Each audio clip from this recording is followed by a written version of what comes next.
Partner ले जाओ। ठीक है, तो फाइटर पंप बनासवन में है, वहाँ से लेके जाओ।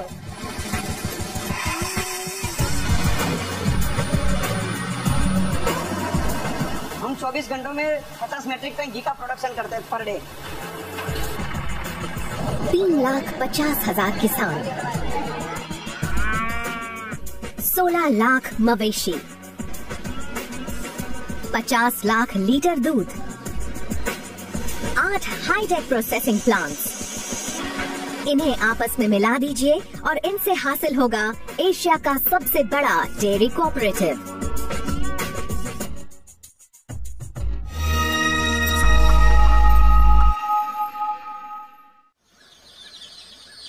सुबह के 5 बजे हैं और यहाँ सिर्फ पक्षी ही नहीं चहचहा रहे हैं। पश्चिम भारत में मौजूद गुजरात के बनासकांठा जिले के विलेजेस में भी चहल पहल शुरू हो गई है। यहाँ की महिलाएं अपने मवेशियों को चराने ले जा रही हैं। अपनी 35 गायों का दूध दुहने में अमी बेन और उनकी बहन को कम से कम 3 घंटे लगेंगे। तभी वो करीब 250 लीटर फ्रेश वार्म मिल्क इकट्ठा कर पाएंगी। इस दूध को कैन्स में भरा जाएगा और फिर इसे लोकल कलेक्शन सेंटर ले जाया जाएगा।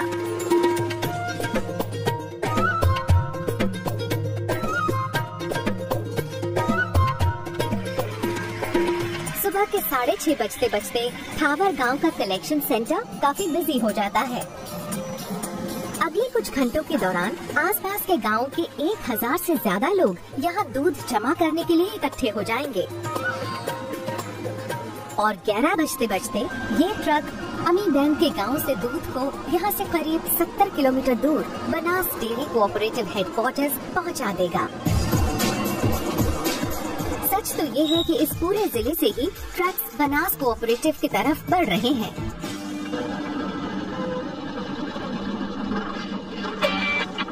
दूध का कारोबार एक बड़ा कारोबार है, बशर्ते इसे बनास के ढंग से किया जाए। बनास डेयरी कोऑपरेटिव रोजाना 50 लाख लीटर दूध इकट्ठा करता है और इसका सालाना टर्नओवर 75 अरब 52 करोड़ रुपए से ज्यादा का है, यानी हर साल 1.15 बिलियन डॉलर से भी ज्यादा। ये कोई मामूली कोऑपरेटिव नहीं है, ये तो एक मेगा डेयरी है। ये है एक अल्टीमेट मिल्क फैक्ट्री। हमेशा की सबसे बड़ी कोऑपरेटिव डेयरी है और 25% टर्नओवर बनास डेयरी के प्रोडक्ट्स और दूध से आता है GCMMF का। इस साल जहां हमारा दूध रोजाना करीब 50 लाख लीटर रहा है, वहीं आने वाले 5 साल में हमारा लक्ष्य है कि हम 50 लाख लीटर से 75 लाख लीटर पर पहुंच जाएं।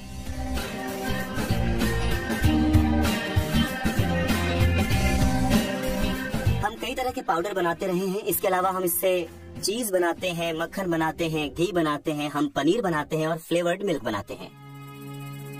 बनास डेयरी कोऑपरेटिव को अपना नाम मिला उस जिले से जहां इसका हेडक्वार्टर मौजूद है। बनास डेयरी कोऑपरेटिव गुजरात के बनासकांठा जिले में पालनपुर में स्थित है। ये इलाका राजस्थान के रेगिस्तान और रण ऑफ कच्छ के सॉल्टी फ्लैट लैंड्स के बीच मौजूद है।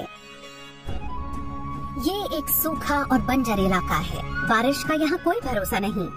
ये यहाँ अक्सर औसत से कम ही होती है। इस जिले की ज्योग्राफी इसके फेवर में नहीं है। तो बनास डेयरी ने हालात को अपने मुताबिक कैसे ढाला और ये कैसे बनी एशिया की सबसे बड़ी डेयरी? बनास एक ऐसी जगह मौजूद है जो इंसानी बस्तियों से काफी दूर है। वाकई सबसे नजदीकी शहर यहाँ से करीब 150 किलोमीटर दूर है। हालात मुश्किल है, बहुत मुश्किल है। वाटर लेवल बहुत ही ज्यादा लो है। ये इलाका बहुत ही सूखा बंजर है। बनास डेयरी कोऑपरेटिव की स्थापना 1969 में हुई थी, गुजरात में कोऑपरेटिव मूवमेंट की शुरुआत के कुछ ही समय बाद।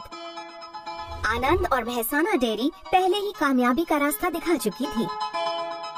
दूध और डेयरी के अलावा कोई व्यवसाय नहीं था यहाँ पर। पशु वैसे अकाल पड़े तो लेकर माइग्रेट करके बाहर ले जाते थे।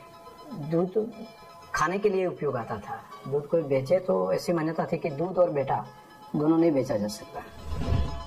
फाउंडर गलबा भाई नानजी भाई पटेल ने इस कोऑपरेटिव की शुरुआत सिर्फ कुछ 100 किसानों के साथ ही की थी।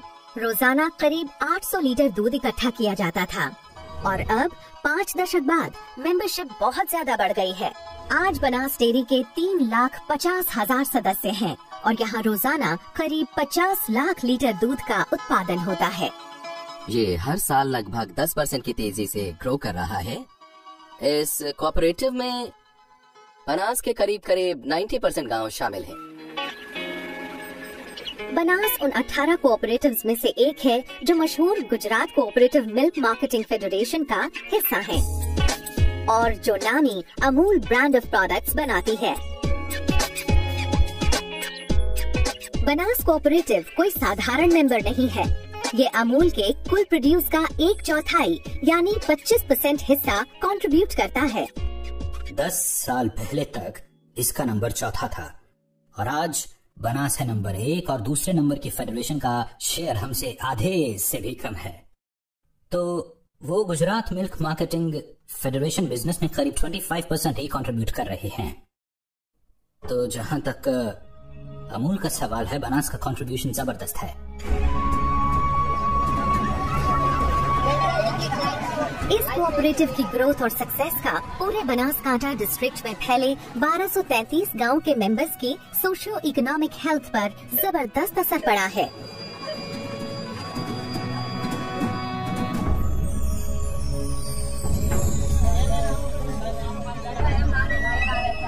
आइए आपको मिलवाएं गणेशपुरा लखानी गांव के पटेल परिवार से।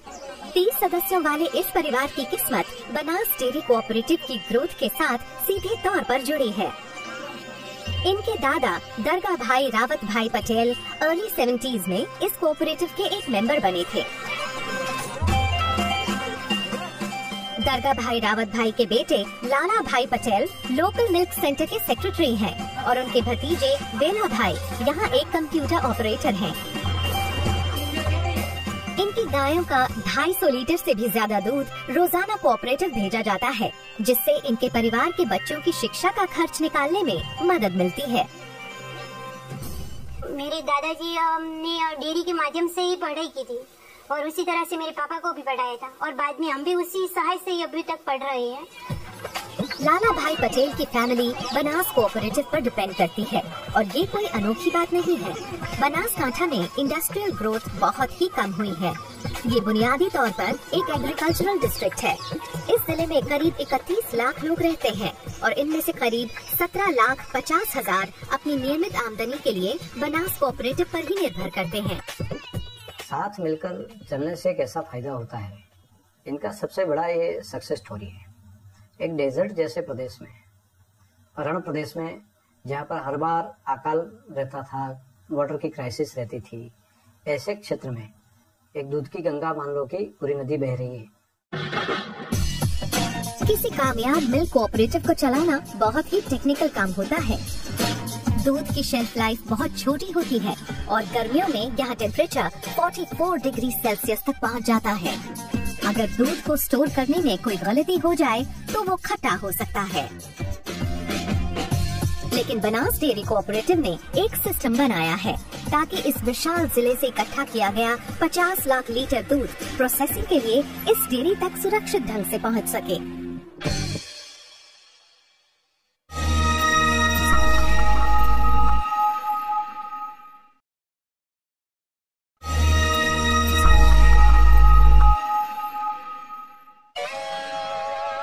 ये है बनास डेयरी, एशिया का सबसे बड़ा मिल्क कोऑपरेटिव। यहाँ रोजाना गायों का 50 लाख लीटर दूध आना, प्रोसेसिंग यूनिट में जाना और फिर वहाँ से कंज्यूमर तक पहुँचना। ये प्रोसेस यहाँ हर रोज पूरी लगन से किया जाता है। ये जगह रोजाना इस कोऑपरेटिव को पूरे जिले के 33 लाख किसानों से भी जोड़ती है। इस काम की शुरुआत यहाँ किसान के अहाते से होती है। दिन में 2 बार अहमदपुरा विलेज के 30 साल के इरफान भाई मनकनॉय अपनी होल्स्टीन क्रॉस ब्रीड गायों को दुहते हैं। मैं पहले बहुत सारे अलग अलग बिजनेस कर रहा था।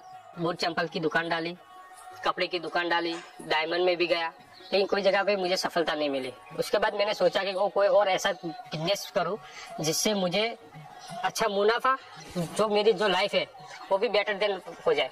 इसलिए मैंने ये फार्म बनाया। पिछले मैं 3 साल से फार्म चला रहा हूँ और 3 साल के अंदर मुझे इतना ज्यादा मुनाफा हो रहा है और इतना बढ़िया कि मैं घर पे अभी पूरा मेरा घर भी चेंज हो गया है। मार्केट के अंदर ये दूध बेचने जाना नहीं पड़ता क्योंकि हमारी संस्था जो बनास डेयरी है वो ये दूध पूरा कलेक्ट कर लेती है, खरीद लेती है।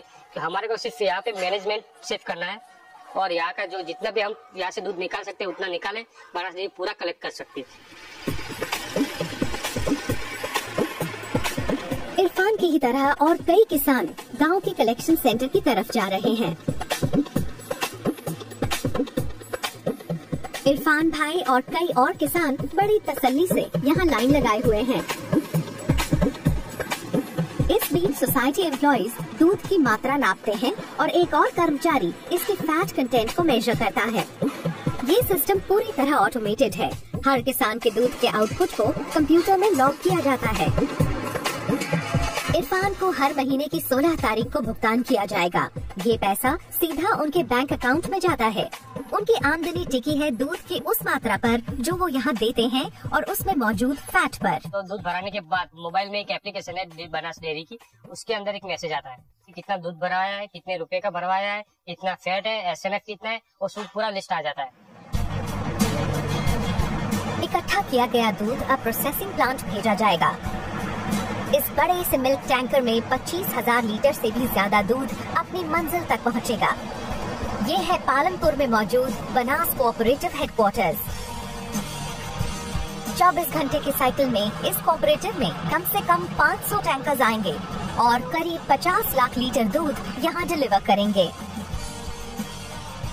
हम दाने रख जाते हैं जो 4 गाँव में से लाते हैं, जो जाड़ी महिला है, पटेलवा से, मालोत्रा है और दाने रखा भी वहाँ की बस्ती होगी, 800-700 लोग होगी वहाँ दूध भरवाने आते हैं। टैंकर्स बनास में सुबह 11 बजे आना शुरू करते हैं और पूरी रात ही इनका यहाँ आना जाना लगा रहता है। पालनपुर गुजरात में मौजूद बनास डेयरी कोऑपरेटिव 122 एकड़ में फैला हुआ है। इतनी जगह में फुटबॉल के 67 मैदान बनाए जा सकते हैं। इस डेयरी में 3 अलग अलग यूनिट्स हैं। बनास 1 में लिक्विड मिल्क, पनीर, दही, बटर मिल्क, घी और ड्राई पाउडर बनता है। बनास 2 बटर, मिल्क पाउडर और UHT टेट्रा पैक्स को प्रोसेस करती है, जबकि बनास 3 में बनती है फुली ऑटोमेटेड आइसक्रीम और बटर, और साथ ही है इसका सबसे नया चीज plant. Sandeep Kumar Nayak liquid milk unit के हेड हैं और गांव से आने वाले मिल्क कलेक्शन की निगरानी के इंचार्ज भी हैं। टैंकर नंबर 9833 ठीक है, तो फाइटर पंप बनास 1 में है, वहाँ से लेके जाओ। एक मिल्क टैंकर खराब हो गया है और संदीप कुमार एक दूसरा टैंकर भेज रहे हैं ताकि उस टैंकर में जो 25,000 लीटर दूध है उसे खराब होने से पहले यहाँ मंगवाया जा सके। 9833 को ठीक है, उसको बोल देना बनास 1 में दे देगा। ऐसे हर टैंकर के दूध को इन विशाल साइलोज में खींच लिया जाएगा। ऐसे हर साइलो में 1.5 लाख लीटर दूध स्टोर हो सकता है और बनास में ऐसे 26 साइलोज हैं। हमारे यहाँ जो सबसे पहले जो टैंकर आती है उसका जो क्वालिटी क्लियरेंस होता है, उसके लिए अलग डिपार्टमेंट है। क्वालिटी क्लियरेंस होने के बाद हमको SAP में वो हमको देते हैं। SAP में हम देखते हैं कि भाई हाँ क्वालिटी ओके है, उसके बाद हम उसको खाली करना चालू करते हैं। खाली करने के बाद उसका वो पास्चराइज करते हैं। पास्चराइज करने के बाद हम उसको स्टरलाइज करते हैं। कच्चे दूध को पीने लायक बनाने के लिए इसे पहले प्रोसेस करना पड़ता है, इसीलिए यहाँ आने वाले सारे दूध को सबसे पहले पैस्चराइज किया जाता है। दूध को स्टील पाइप से गुजारते हुए करीब 76 डिग्री सेल्सियस तापमान पर सिर्फ 15 सेकंड के लिए गर्म किया जाता है और फिर ये तापमान घटाकर 4 डिग्री पर ले आते हैं। पैस्चराइजेशन कहलाने वाले इस प्रोसेस से हार्मफुल बैक्टीरिया को मारने में मदद मिलती है। अब ये पैस्चराइज्ड मिल्क पैकेजिंग एरिया की तरफ बढ़ता है। फिर 23 लाख लीटर दूध पॉली पैक्स में भरा जाता है। ये मशीन हर मिनट 150 पाउच बनाती है, यानी हर सेकंड में 2.5 पाउच।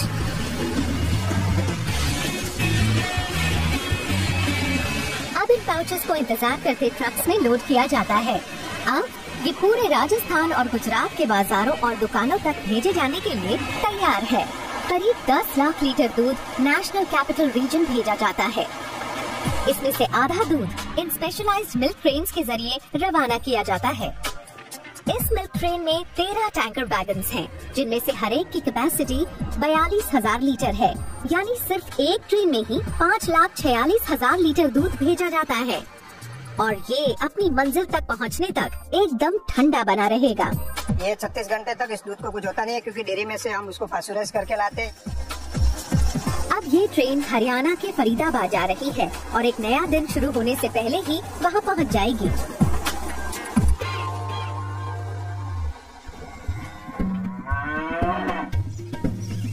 दूध बनास कोऑपरेटिव की जान है और इस कोऑपरेटिव ने इस जिले के मवेशियों की सेहत ठीक ठाक रखने पर इन्वेस्ट किया है ताकि प्रोडक्टिविटी में सुधार आ सके। इस जिले में मवेशियों की सिर्फ 3 वैरायटी हैं। ये है इंडिजिनस कांकरेज गाय, जो एक हार्डी ब्रीड है। ये है लोकल महसानी भैंस, जो रोजाना 6.2 लीटर दूध देती है। और ये है HF क्रॉस, ये इम्पोर्टेड होल्स्टीन फ्रीजियन और कंकरेज गांव का मिला जुला रूप है, जो रोजाना औसतन 9.2 लीटर दूध देती है। 2009 में बनास कोऑपरेटिव ने एक बोवाइन सीमन प्रोडक्शन यूनिट कायम की ताकि मवेशियों के जेनेटिक कोड को सुधारा और बेहतर बनाया जा सके। जिले में बेहतरीन दूध देने वाली नस्लों को ढूंढने के कोऑपरेटिव के प्रोजेनी टेस्टिंग प्रोग्राम से गायों और भैंसों के बेस्ट मेल स्पेसिमेंट्स को पहचानने और उन्हें पालने में मदद मिली है। बनास ने एक अग्रेसिव आर्टिफिशियल इंसेमिनेशन प्रोग्राम शुरू किया है ताकि गायों की क्वालिटी सुधार कर दूध का प्रोडक्शन बढ़ाया जा सके। इस जिले में मवेशियों की आबादी 17 लाख है। इसमें से करीब 10 लाख मवेशी ब्रीडेबल हैं, पर हम इसे 100% AI कवरेज तक ले जाने की सोच रहे हैं। रोजाना इस सेंटर में हेल्दी बुल्स के सीमन को इकट्ठा किया जाता है। फिर इस सीमन को लैब में ले जाकर प्रोसेस किया जाता है और इसकी क्वालिटी चेक की जाती है।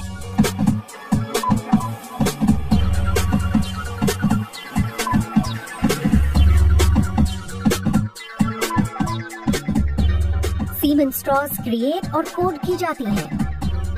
इस लेबोरेटरी में हर साल सीमन की 18 लाख स्ट्रॉज बनाई जाती हैं। इन सभी स्ट्रॉज को लिक्विड नाइट्रोजन में -198 डिग्री सेल्सियस टेम्परेचर पर स्टोर किया जाता है और फिर डेयरी की वेटरनरी टीम के साथ पूरे जिले में भेज दिया जाता है ताकि गायों को इंसेमिनेट किया जा सके।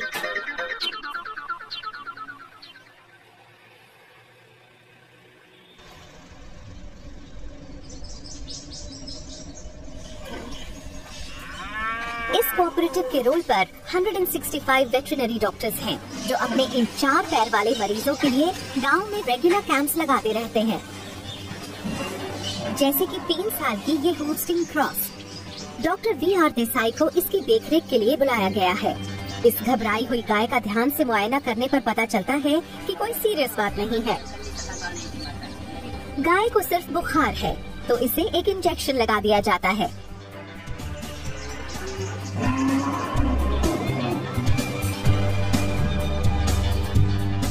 इस कोऑपरेटिव की असली जान है इसके डेयरी किसान, और बनास ने हाल ही में अपने मेंबर्स के लिए एक सुपर स्पेशलिटी हॉस्पिटल की शुरुआत की है। इन्हें यहाँ कोई फीस नहीं देनी पड़ती।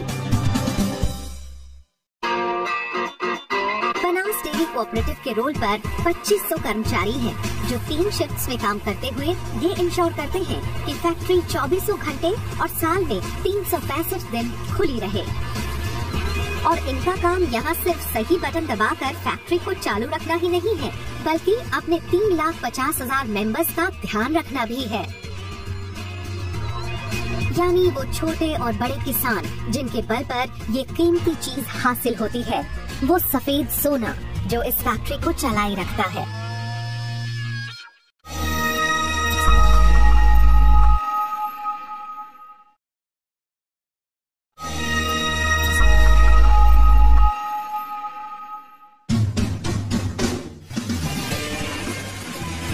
बनास डेयरी कोऑपरेटिव में है। यहाँ रोजाना करीब 50 लाख लीटर दूध आता है। इसमें से 50% को पैस्चराइज और पैक करके दूध के रूप में बेचा जाता है और बाकी से आइसक्रीम, चीज और घी जैसे प्रोडक्ट्स बनाए जाते हैं।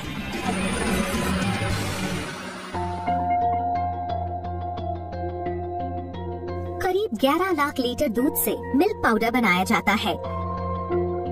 3 लाख लीटर दूध को चीज और UHT long life milk unit भेजा जाएगा। योगर्ट और बटर मिल्क के लिए 1,50,000 लीटर दूध इस्तेमाल होगा। 1 लाख लीटर से पनीर बनेगा और सबसे कम सिर्फ 30,000 लीटर से आइसक्रीम बनेगी। ये है बनास की सबसे नई यूनिट, चीज प्लांट। बनास में रोजाना करीब 3 लाख लीटर दूध चीज की अलग अलग वैरायटी बनाने के लिए इस्तेमाल होता है। हमारा 30 टन का चेडर चीज प्लांट है, 20 ton mozzarella cheese plant and 20 ton of process cheese plant per day. Chairman Shankar Chaudhary हाल ही में एक्वायर किए गए चीज प्लांट का मुआयना करने आए हैं, जो इस कोऑपरेटिव की शान है। इस चीज प्लांट के लिए मशीनरी को इटली, स्वीडन, जर्मनी और डेनमार्क से मंगवाया गया है और इस पर 3 अरब 50 करोड़ रुपए की भारी लागत आई है। हम लोगों ने एक चीज का प्लांट लगाया। लोग बोल रहे थे कि 8-10 साल लगेंगे ये मार्केट तैयार होने में और चीज कौन खाएगा हिंदुस्तान में। लेकिन आज ऐसा है कि हमने जो भी कैपेसिटी से स्टार्ट किया वो कैपेसिटी लगभग पूरी हो गई 2-3 साल में। चीज बनाना एक बहुत ही स्पेशलाइज्ड प्रोसेस है। दूध को पहले बड़े बॉइलिंग बैग्स में डाला जाता है, फिर वे को कर्ड से अलग करने के लिए एक कर्डलिंग एजेंट मिलाया जाता है।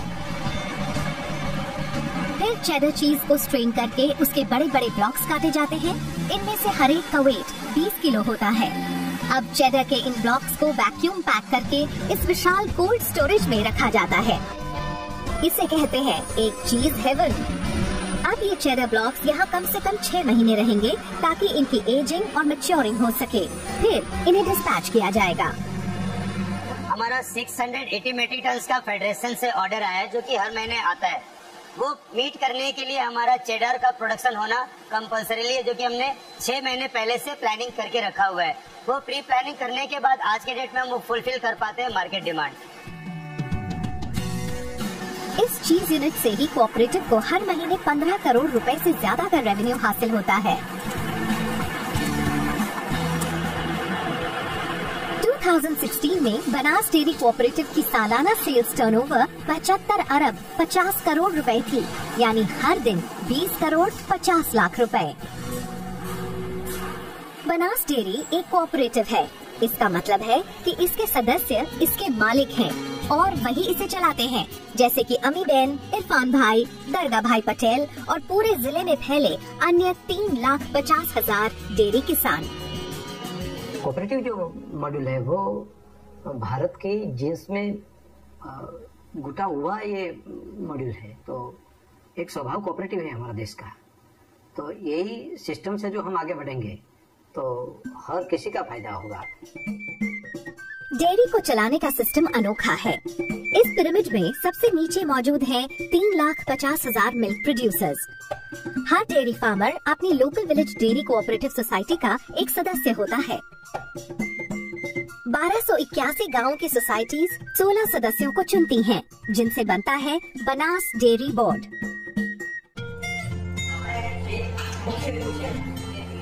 इस बोर्ड का प्रमुख होता है एक चेयरमैन, जो हर महीने मीटिंग करता है।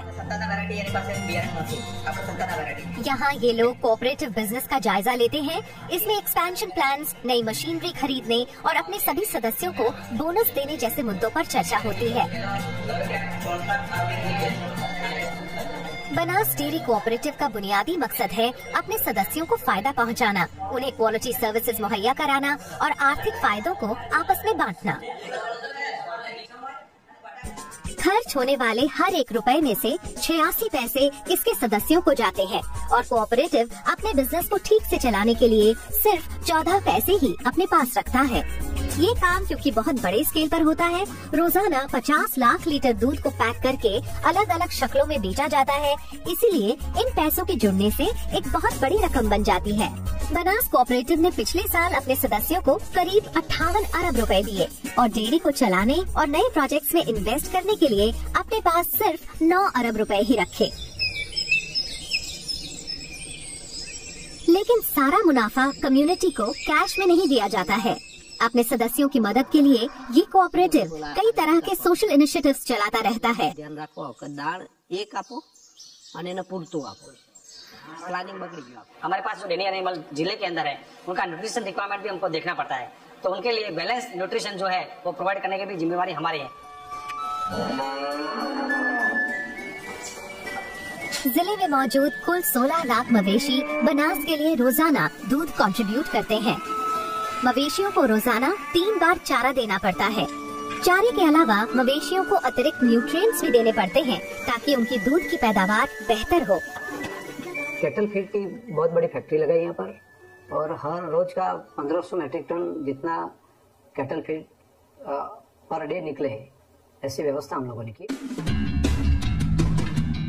2013 में बनास कोऑपरेटिव ने इस semi automated cattle feed plant को कायम करने के लिए करीब 1 अरब 38 करोड़ रुपए इन्वेस्ट किए थे। ये प्लांट 20 एकड़ से भी ज्यादा इलाके में फैला है और इस 5 मंजिला इमारत में 24 घंटे काम होता रहता है। यहाँ प्रोटीन, फैट और मिनरल्स को एक खास अनुपात में मिलाकर उसे मोलासेस का फ्लेवर दिया जाता है और उसके बाद इनसे ये हाईली न्यूट्रिशियस पेलेट्स बनाए जाते हैं। इस फैक्ट्री को डेनमार्क से इंपोर्ट किया गया है। ये रोजाना 70 किलो वजन वाले 14,500 बैग्स बनाती है। जानवरों के चारे की मांग बहुत ज्यादा है।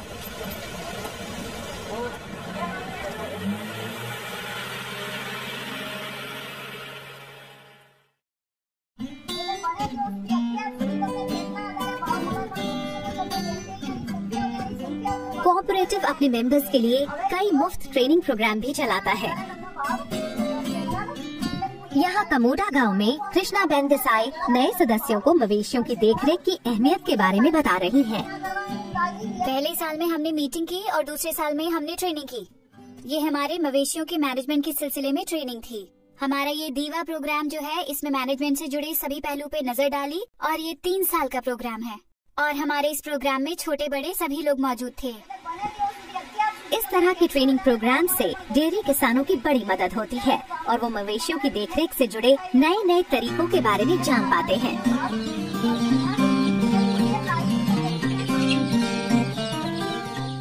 कोऑपरेटिव नए से नए इक्विपमेंट खरीदने के लिए किसानों को सब्सिडीज भी देती है। ऐसी मैकेनिकल मिल्किंग मशीन्स की लागत करीब 40,000 रुपए होती है, लेकिन सब्सिडी की वजह से इनका दाम लगभग आधा हो जाता है। इन मशीनों की वजह से डेयरी किसानों को हायर लेबर पर डिपेंड नहीं करना पड़ता, साथ ही मवेशियों के धोने का वक्त भी घट जाता है।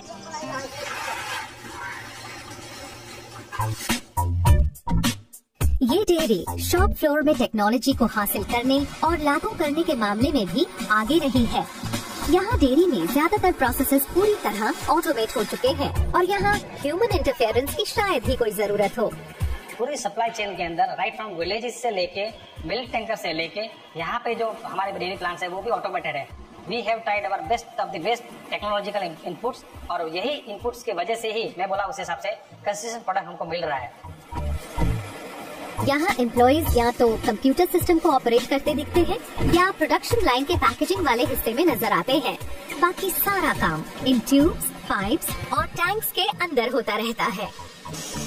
जब ऑटोमेटेड सिस्टम इस्तेमाल में आने लगता है तो प्लांट की हाइजीन कंडीशन हमेशा कायम रहती है। तब चीजों को इंसान कम छूते हैं तो इससे प्रोडक्ट्स की क्वालिटी को मेंटेन और इम्प्रूव करने में मदद मिलती है। दूसरा फायदा ये है कि इससे एफिशिएंसी बनी रहती है और चीजों को बनाने का खर्च घट जाता है। तो ऑटोमेशन और नई टेक्नोलॉजीज की मदद से बनास ने ग्रो किया है और आगे भी करेगा। यहाँ सिर्फ प्रोसेसिंग ही हाईटेक नहीं है, प्रोडक्ट्स की पैकेजिंग पर भी काफी ध्यान दिया गया है ताकि इनकी फ्रेशनेस को कायम रखते हुए इनकी शेल्फ लाइफ भी बढ़ाई जा सके। बनास ने UHT लाइंस पर 2 अरब रुपए से ज्यादा खर्च किए हैं। ये मशीन काम करना कभी बंद नहीं करती। ये हर घंटे अल्ट्रा हाई टेम्परेचर वाले दूध के 75,000 पैकेट्स बनाती है। UHT मिल्क के इन पैकेट्स की शेल्फ लाइफ 6 महीने होती है और इन्हें न सिर्फ पूरे भारत में बल्कि दुनिया के अलग अलग हिस्सों में भी भेजा जाता है।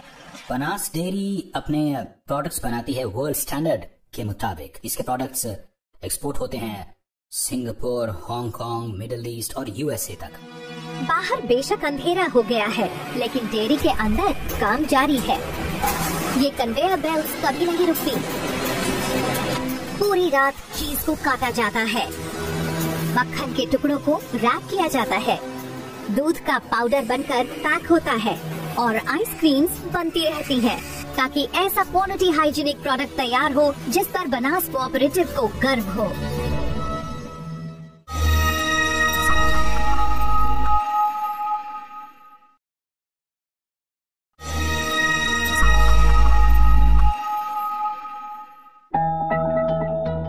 पिछले करीब 5 दशकों में एशिया की सबसे बड़ी डेयरी बनास डेयरी कोऑपरेटिव ने अपने मुनाफे को बहुत सोच समझकर इन्वेस्ट किया है। उसने इससे नई टेक्नोलॉजी वाली मशीनें खरीदी, न्यू वैल्यू एडेड प्रोडक्ट्स बनाए और अपने मवेशियों की सेहत को इंश्योर किया।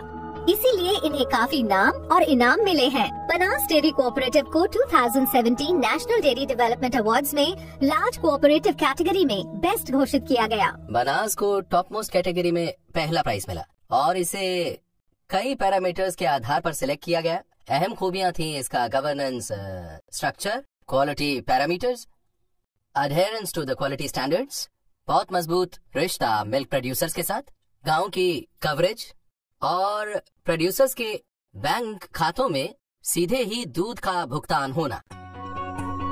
लेकिन ये कोऑपरेटिव सिर्फ इससे ही संतुष्ट नहीं होगी। अब ये अपने जिले से निकलकर दूसरे राज्यों तक भी अपने पंख फैलाने की तैयारी में है। बनास कोऑपरेटिव ने उत्तर प्रदेश और हरियाणा में अपने प्रोसेसिंग प्लांट्स खोल लिए हैं। कोऑपरेटिव ने कानपुर और लखनऊ में भी अपने प्रोक्योरिंग और प्रोसेसिंग प्लांट्स कायम किए हैं और अब इसकी योजना वाराणसी में भी है। हफ्ते में करीब 4 बार की मिल्क ट्रेन बनासकांठा से चलकर फरीदाबाद रेलवे स्टेशन पहुंचती है, जहां इस दूध को इंतजार करते ट्रक्स में पंप किया जाता है। इस पूरी ट्रेन को खाली करने के लिए 28 ट्रक की जरूरत पड़ती है। इसके बाद दूध को फरीदाबाद प्रोसेसिंग यूनिट में भेजा जाता है। हरियाणा के फरीदाबाद का प्लांट प्रोडक्शन कैपेसिटी के हिसाब से गुजरात के बाहर सबसे बड़ा प्लांट है। इस फैक्ट्री को बेहद आधुनिक टेक्नोलॉजी से बनाया गया है और ये कस्टमर बेस के काफी नजदीक भी है, इसीलिए हमने इसे यहाँ बनाया है। वरना हम UHT मिल्क और पाउडर जैसे प्रोडक्ट्स को तो वहाँ भी बना सकते थे, लेकिन कस्टमर को फ्रेश प्रोडक्ट्स चाहिए, इसलिए हमने दिल्ली और NCR के कस्टमर्स को क्वालिटी प्रोडक्ट देने के लिए इतना सारा पैसा इन्वेस्ट किया है। फरीदाबाद प्लांट में लेटेस्ट डेयरी टेक्नोलॉजी का इस्तेमाल हुआ है और ये 10 एकड़ इलाके में फैला हुआ है। यहाँ भी बनास की तरह ही काम होता है और यहाँ मकसद है नेशनल कैपिटल रीजन जैसे बड़े बाजार का फायदा उठाना। 50 लाख लीटर दूध पर डे का प्रोडक्ट हम लोग कर रहे हैं और वैल्यू एडिशन भी कर रहे हैं। लेकिन हमारा अगला लक्ष्य है 75 लाख। तो सिर्फ हिंदुस्तान ही नहीं, हिंदुस्तान के अगल बगल के और देशों में भी हम वहाँ पर दूध सप्लाई कर पाएंगे और वहाँ पर कोई दूध की कमी ना रहे। इनकी जिम्मेदारी भी हम उठाना चाहते हैं। चेयरमैन की डायनामिक लीडरशिप में भविष्य को लेकर कोऑपरेटिव और बनासकांठा के लोगों की बड़ी ऊंची महत्वाकांक्षाएं हैं। चेयरमैन डेयरी किसानों से मिलने और उनकी परेशानियां जानने के लिए गांव में जाते रहते हैं।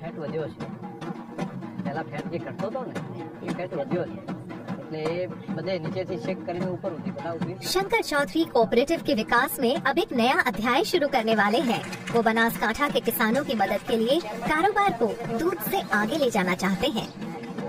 सिर्फ दूध तक सीमित न रहते हुए हम लोगों ने मस्टर्ड और जो ग्राउंड नट है, मूंगफली और राई, दोनों में भी हम लोग वैल्यू एडिशन एक 500 मेट्रिक टन का प्लांट हम लोग ने अभी स्टार्ट कर दिया है।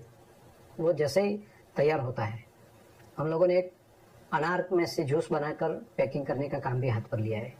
और दूसरा यहाँ पर पोटैटो काफ़ी मात्रा में होता है, तो पोटैटो में से वैल्यू एडिशन करके काफ़ी सारी चीज़ देश और दुनिया के मार्केट में हम रखे, जिनके कारण किसान को पूर्ति प्राइस मिले।